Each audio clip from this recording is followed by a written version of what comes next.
You watch someone command a room with just a few words. Everyone leans in when they speak, listens, remembers what they said long after the conversation ends. Meanwhile, you talk more, much more, and people's eyes glaze over. They nod politely while planning their exit. You're saying more, but they're hearing less. And you can't figure out why your words don't land when theirs do with half the effort. It's not about volume. It's not about being louder or funnier or more impressive. It's about weight. And weight comes from knowing when to speak and when to stay silent. From saying exactly what you mean without decoration. From being so present that your words carry the force of your attention behind them. Most people think attraction is about addition. Be smarter, funnier, more charismatic. Fill every silence with something interesting. But the Stoics knew different. Attraction isn't about what you add. It's about what you remove. Stop performing. Stop seeking approval in every sentence. Stop filling silence because you're uncomfortable with it. The moment you stop needing attention is the moment you start getting it. This isn't manipulation. These aren't tricks to get people to like you. This is about communicating in a way that reflects actual character instead of manufactured charisma. Marcus Aurelius wrote, "Waste no more time arguing what a good man should be. Be one." The same applies here. Don't perform interest, be interesting, through how you speak and how you don't. Today, I'll show you 6 communication principles, each demonstrated through specific words and phrases that make people want to be around you. Not because you're performing, because you're present. Number 4 is the one people get backwards. They think saying more makes them more interesting. It does the opposite. If you're tired of talking without being heard, let's begin.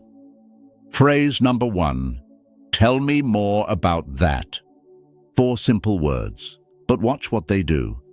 Someone mentions they just started learning guitar. Most people immediately respond with their own experience. "Oh, I played guitar in college. Let me tell you about my band." Or, "You should try this method I used." They hijack the conversation, turn it back to themselves. The other person was opening a door. You walked through it talking about your house instead of exploring theirs. Now they're listening to you talk about something they didn't ask about, waiting politely for you to finish so they can either reattempt their story or just give up entirely. You do this differently. They mention the guitar. You say, "Tell me more about that." Then you stop talking. You actually listen. Not the fake listening where you're planning your response. Real listening, where you're curious about what they're going to say next. And here's what happens. They light up, because most people spend their entire lives waiting for someone to actually want to hear what they have to say, not waiting for their turn to talk, not pretending interest while thinking about something else, actually wanting to know. This isn't a trick. You can't fake genuine curiosity. People feel the difference between performed interest and real attention. If you're not actually curious, don't ask. Silence is better than fake engagement. But when you are curious, when someone mentions something and you genuinely want to know more, those 4 words open everything. They talk longer, go deeper, share things they don't usually share because they're not used to someone actually caring about the answer. And here's the part people miss. They don't remember what you said in that conversation. They remember how you made them feel. Feeling heard is rare. Feeling like someone actually wants to understand you, not just wait for their turn to perform, that's even rarer. So when they leave that conversation, they're not thinking, "Wow, that person was so interesting." They're thinking, "Wow, I felt interesting talking to them." And that feeling, that's what makes them want to talk to you again. Epictetus taught his students, "We have 2 ears and 1 mouth so we can listen twice as much as we speak." He understood that listening isn't passive, it's active. It's where real connection happens. You're not there to be impressive, you're there to be interested, and interest Genuine, unhurried interest in what someone else is saying is magnetic in a world where everyone's performing. Watch what changes. Conversations go deeper faster. People open up to you in ways they don't with others. You become the person they seek out when they want to talk about something real. Not because you gave great advice or told fascinating stories. Because you made them feel heard. That's the power in those 4 words. Not in saying them, in meaning them. The second phrase people avoid because they think it makes them look weak. It does the opposite. Phrase number 2, I don't know. 3 words most people are terrified to say. Someone asks your opinion on something you're not familiar with. Your instinct is to fake it. Make something up that sounds intelligent. Deflect with a vague answer that could mean anything. Dance around the fact that you have no idea what you're talking about, because admitting ignorance feels like admitting weakness, like you're less than, like you should know this, and the fact that you don't means something's wrong with you. But watch what actually happens when someone fakes knowledge. You're in a conversation, they're asked about something they don't know, but instead of saying so, they manufacture an opinion, and you can feel it. The answer has that hollow quality, words that sound right but mean nothing. They're performing confidence they don't have, and now you're wondering if they're willing to fake certainty about this. What else are they faking? Can I trust anything they say with conviction? The fake knowledge doesn't make them look smart. It makes them look insecure, like they need you to think they know everything. Now watch someone who's actually confident. Same question. They pause. Then, I don't know. That's it. No explanation about why they don't know, no apology for their ignorance, no deflection to something they do know. Just 3 words, delivered calmly, like it's not a crisis, that there's something they're not an expert in, and immediately you trust them more. Because if they're honest about what they don't know, they're probably honest about what they do know. Their certainty, when they have it, means something. They're not performing. They're just being straight with you. This is what Socrates understood when he said, I know that I know nothing. It wasn't false humility. It was the recognition that wisdom begins with admitting the limits of your knowledge. Insecure people need to appear knowledgeable about everything. Confident people are comfortable saying, I don't know, because their value isn't tied to having every answer. They're secure enough to admit when they don't. Here's what changes when you start using these 3 words honestly. People relax around you. They're not competing with your ego anymore. They're not bracing for you to one-up them with superior knowledge. And when you do speak with certainty, when you actually know what you're talking about, they listen. Because you've established that you don't just say things to sound smart. You say things because they're true. Your words carry weight because you've proven you're willing to admit when they don't. The trap is using I don't know as false humility. Oh, I don't know anything about that, followed by a paragraph demonstrating you actually know quite a bit. That's just another performance. When you don't know, say it. Then either stay quiet, or if you're genuinely curious, I don't know. Want to figure it out together? But don't fake ignorance. And don't fake knowledge. Both are performances. Just be honest about what you know and what you don't. That honesty is more attractive than any amount of manufactured expertise. If you've said, I don't know this week when you could have faked it, if you chose honesty over performing expertise, comment, I chose truth below. Not to announce what you admitted you didn't know, just to mark the moment you valued being honest over being impressive. That choice, repeated quietly, is what builds real trust instead of fake authority. The third phrase saves you from the trap most people fall into when someone shares a problem.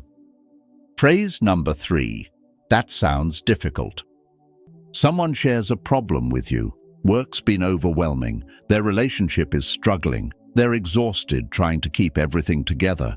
And your first instinct, the thing everyone does, is to immediately offer solutions. Have you tried? What if you just, when I was dealing with that, You think you're being helpful. You're not. You're dismissing them, because what they heard wasn't, "Here's a solution." It was, "This is simple, why haven't you figured it out yet?" Most people don't share problems because they want you to fix them. They share because they need to be heard, because they've been carrying something heavy, and just saying it out loud to someone who actually listens makes it lighter. But when you jump straight to solutions, you're telling them their struggle isn't that complicated. That if they just did this obvious thing you thought of in 5 seconds, the problem they've been living with for months would disappear. And now they feel worse. Not only do they still have the problem, now they feel stupid for not having solved it with your simple solution. Watch what happens instead when you say, "That sounds difficult." 3 words. You're not fixing, you're not minimizing, you're not comparing it to your own experience. You're just acknowledging that what they're going through is hard.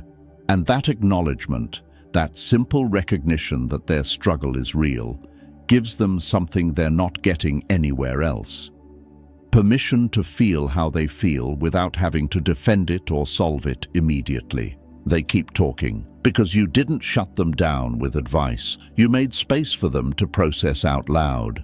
And processing out loud with someone who's not trying to fix you is how most people actually figure out what they need to do.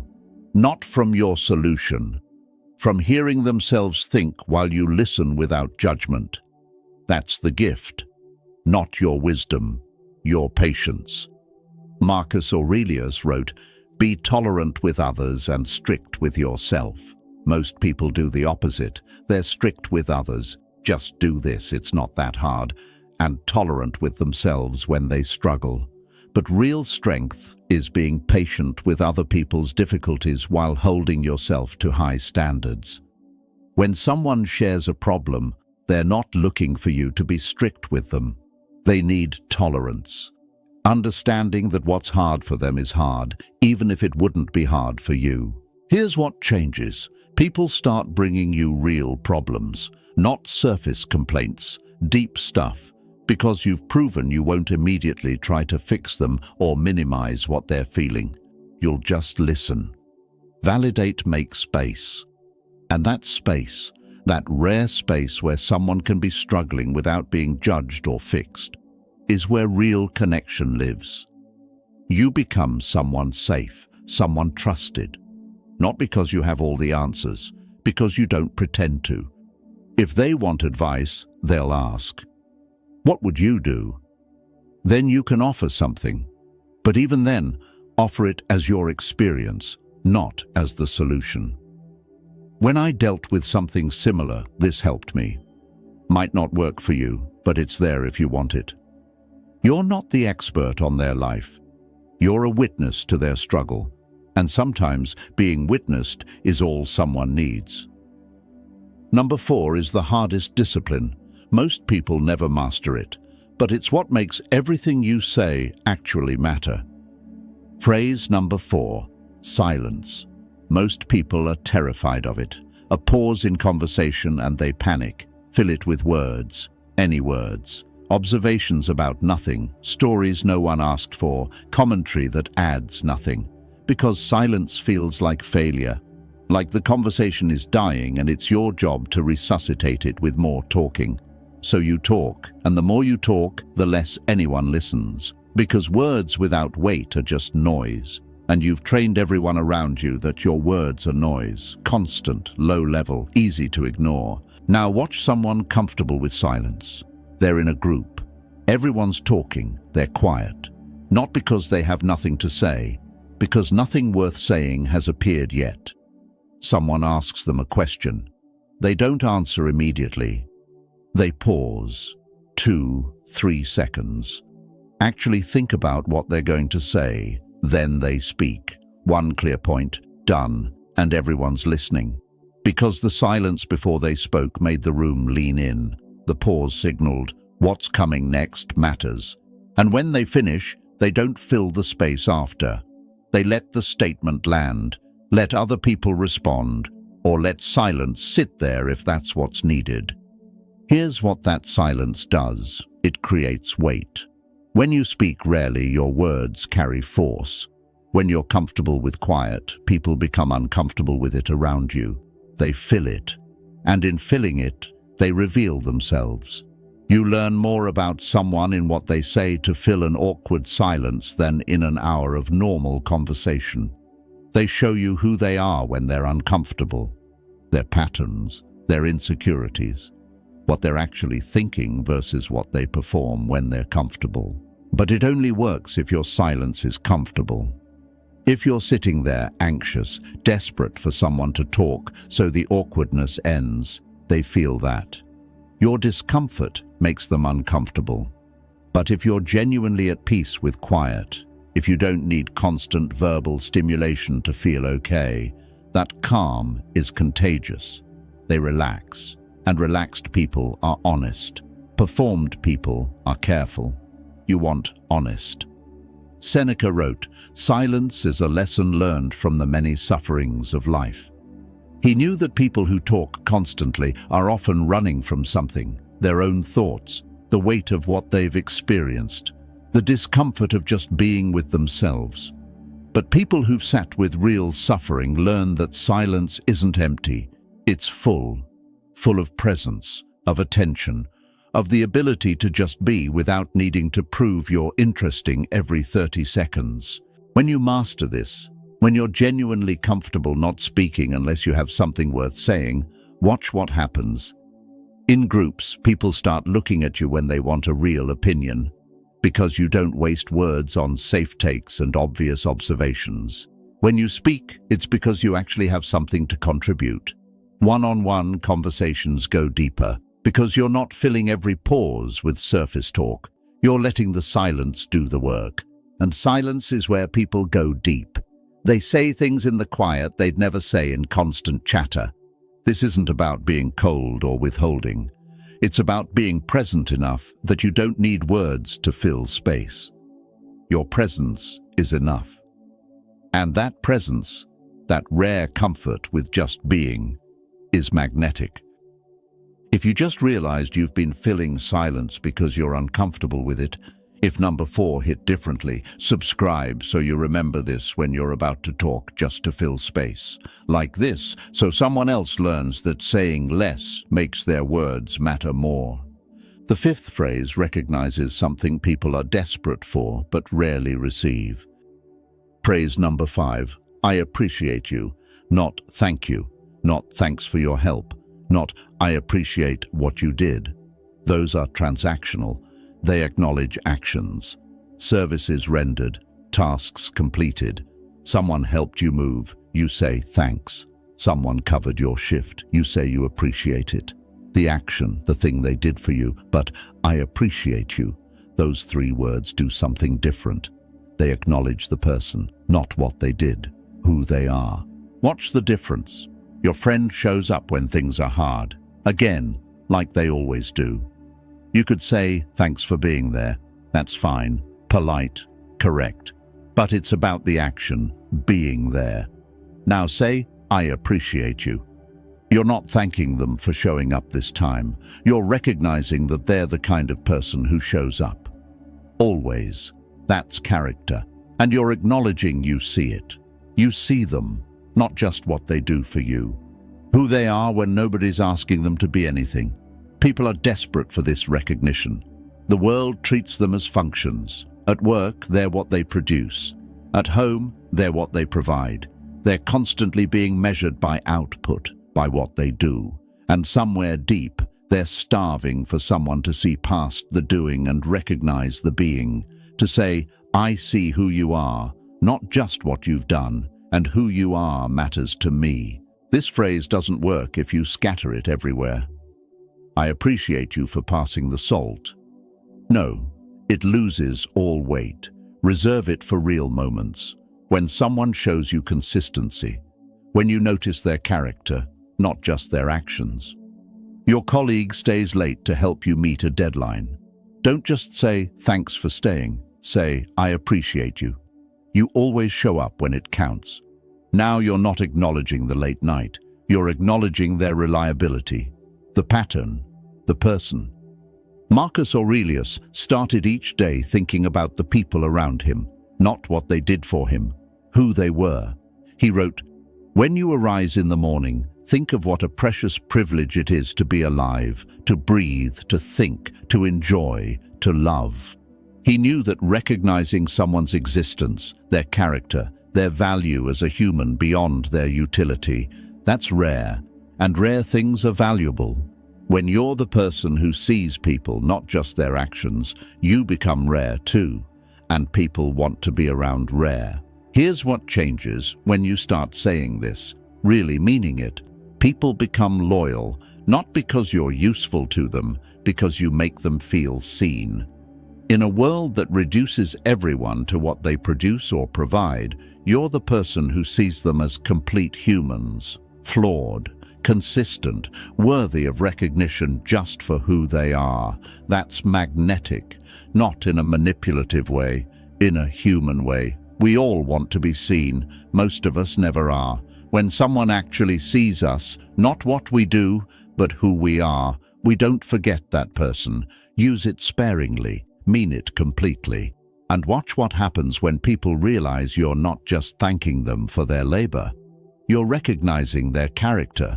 That recognition creates bonds that transactions never could. The final phrase is the one most people are terrible at. But without it, nothing you say actually matters because your words won't be respected. Phrase number 6.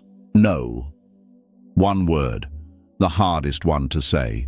Someone asks for your time, your energy, your presence at something you don't want to attend.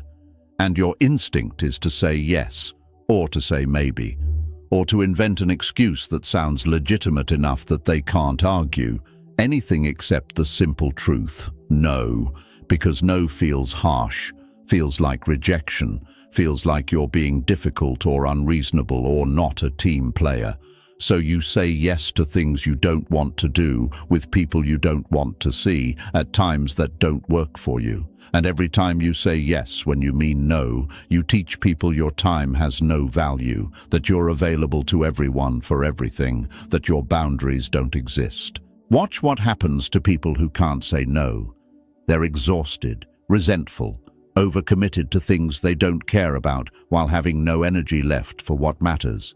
Their calendar is full, their life is empty, because they gave all their time to other people's priorities and kept none for their own.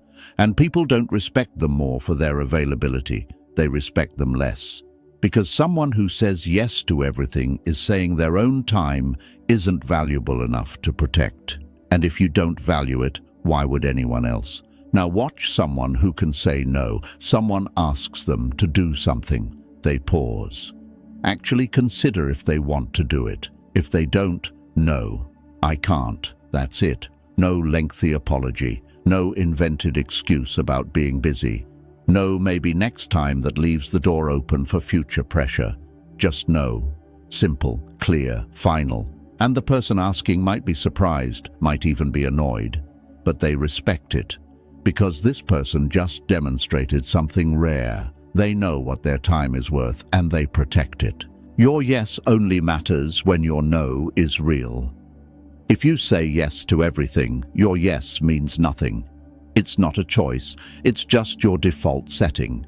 But when people know you're capable of saying no, when they've heard you set boundaries before, your yes becomes valuable. When you show up, they know it's because you chose to be there, not because you're too weak to refuse. Epictetus taught, first learn the meaning of what you say, and then speak. Most people say yes without considering what it means. It means your time, your energy, your presence, all finite resources. Every yes to something unimportant is a no to something that matters. You just didn't say the no out loud. You said it silently to yourself, to your goals, to the things you claim are priorities but never have time for, because you're too busy saying yes to everyone else. Here's what changes when you start saying no honestly. People stop assuming you're available. They become more thoughtful about what they ask from you. And when you do say yes, they value it, because they know it's a real choice, not a weak surrender. You reclaim your time, your energy, your ability to focus on what actually matters instead of being scattered across 100 obligations you never wanted. Say no without apology, without excuse, without softening it with false maybes. Just no. Your time is yours. Protect it. And watch how much more people value your presence when they realize it's not guaranteed to everyone for everything. Boundaries don't push people away. They attract the ones worth keeping and filter out the ones who only wanted you because you couldn't refuse them. These 6 principles, curiosity, honesty, validation, silence, recognition, and boundaries, they're not tricks. They're character made visible through how you communicate. And character? That's what actually attracts people, not your words. Who you are when you speak them. Notice what they share. None require performing. They require presence. Being interested enough to listen, secure enough to admit ignorance, patient enough to validate without solving, comfortable enough with silence that you don't fill it with noise, attentive enough to see people beyond their utility, strong enough to protect your time. The Stoics understood, attraction isn't addition, it's subtraction. Stop trying to be impressive. Stop filling every silence. Stop saying yes when you mean no. The moment you stop performing is the moment people start paying attention, not to what you say, to who you are when you say it. If this changed how you communicate, subscribe. Share it with someone who talks more than they listen. The most attractive thing you can do. Stop trying to be attractive. Just be present. Everything else follows.